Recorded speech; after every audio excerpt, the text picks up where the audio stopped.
السلام علیکم ورحمۃ اللہ وبرکاتہ۔ غیبت کا علاج ایک یہ ہے کہ غیبت کرنے سے پہلے سوچے کہ غیبت کرنے سے گناہ ہوگا، لہٰذا غیبت نہیں کرنی چاہیے۔ اگر ہو جائے تو فوراً اس کی تلافی کرے، یعنی توبہ کرے، اور جس کی غیبت کی ہے اگر اس کو پتہ چل جائے تو اس سے جا کر معافی مانگے۔ اس طرح بار بار کرنے سے غیبت سے بچنے کی توفیق ہو جائے گی۔ غیبت کرنے سے پہلے یوں سوچے کہ غیبت کا کتنا بڑا گناہ ہے۔ حدیث شریف میں یہاں تک بیان فرما دیا کہ الغیبۃ اشد من الزنا بحوالہ المعجم الاوسط 65-90، یعنی غیبت زنا سے بھی زیادہ سخت یعنی بری ہے۔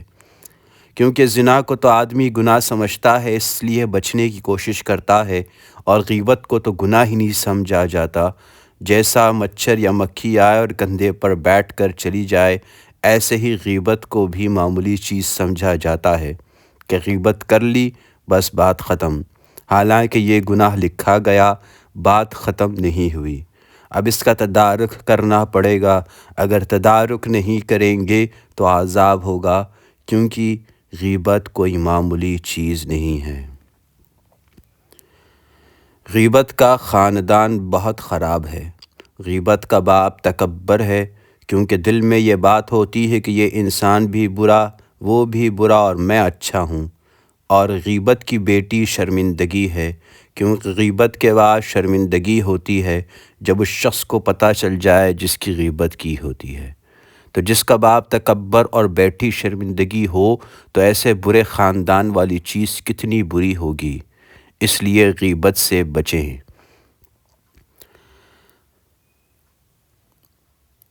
اللہ کا ارشاد کا فرمان ہے کہ اور ایک دوسرے کی غیبت نہ کرو۔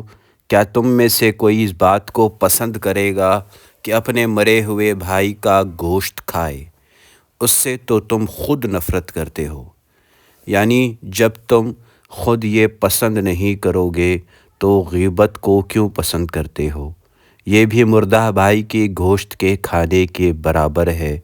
مرے ہوئے بھائی کا اس لیے کہا کہ جس کی غیبت کی ہے وہ ہمارے سامنے نہیں، اب جب اس کے پیٹھ پیچھے اس کی برائی کی یعنی غیبت کی تو گویا اس کے گوشت کو نوچ کر کھا لیا۔ اس لیے غیبت بہت بری چیز ہے، اس سے بچیے۔ اپنے ملنے والے رشتہ داروں کو، بہن بھائیوں کو اس غیبت سے بچائیے۔ ہمت کرنے سے کوئی کام مشکل نہیں رہتا۔ ہمت انسان کرے تو کیا ہو نہیں سکتا، وہ کون سا خدا ہے جو واہ ہو نہیں سکتا۔ انسان ہمت کرے تو ہر گرہ کھل جاتی ہے اور مشکل سے مشکل کام بھی آسان ہو جاتا ہے، اس لیے ہمت کی بہت ضرورت ہے۔ ہمت کیسے پیدا ہوتی ہے؟ حکیم الامت حضرت اشرف علی تانہوی رحمۃ اللہ علیہ فرماتے ہیں کہ کسی شیخ سے تعلق ہو، اس کے پاس رہے تو انسان میں چونکہ چوری کا مادہ ہوتا ہے تو شیخ کے پاس رہنے سے شیخ کے اخلاق چرا لے گا، تو جیسے شیخ میں ہمت ہے ایسے ہی اس میں بھی ہمت پیدا ہو جائے گی۔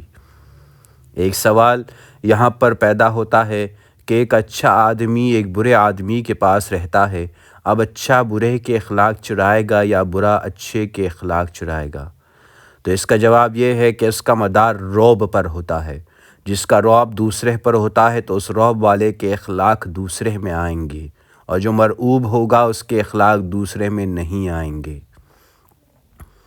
یہ انگریز جو ہندوستان آئے تھوڑی تعداد میں تھے، برے تھے، اخلاق بھی خراب تھے، لیکن چونکہ ان کا رعب تھا اس لیے یہاں کے لوگوں نے ان کے اخلاق کو چرا لیا۔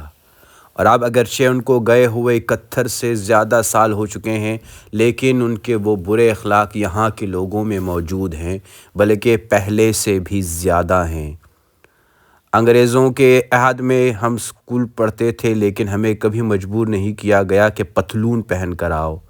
آج ہمارے چھوٹے چھوٹے بچے اسکول جاتے ہیں تو پتلون اور ٹائی لگا کر جاتے ہیں، یعنی انگریز کا اتنا رعب ہم پر پڑا کہ ان کے اخلاق ہم نے چرا لیے، ان کے طریقے چرا لیے۔ طریقت و تصوف میں اصل مقصود دو باتیں ہیں، ایک اصلاح نفس یعنی دل کی اصلاح اور اعمال کی نگرانی کرنا ہے۔ دل کی اصلاح میں عقائد اور اخلاق دونوں آ جاتے ہیں۔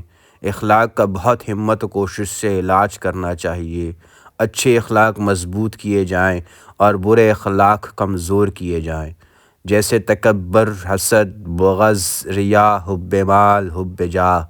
یہ برے اخلاق ہیں، ان کو کمزور کیا جائے، جبکہ تواضع، اللہ کی محبت، توکل، رضا بالقضاء، صبر، شکر، فکر آخرت وغیرہ یہ اچھے اخلاق ہیں، ان کو مضبوط کیا جائے۔ تو ان دونوں کاموں کو اخلاق کی اصلاح کہتے ہیں۔ دوسری چیز اعمال کی نگرانی ہے۔ اعمال سے مراد ظاہری اعمال ہیں، یعنی عبادات، معاملات اور معاشرات۔ یعنی عبادات پوری کی جائیں، کوئی چھوڑی نہ جائے۔ معاملات درست رکھے جائیں، یعنی خرید و فروخت، کرائے وغیرہ کے معاملات، اور معاشرات یعنی اٹھنا بیٹھنا، آنا جانا، ملنے جلنے وغیرہ کو درست رکھا جائے۔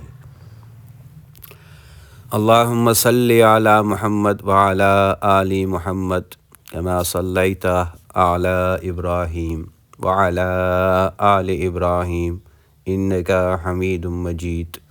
اللہم بارک علی محمد وعلی آل محمد کما بارکت علی ابراہیم وعلی آل ابراہیم انک حمید مجید۔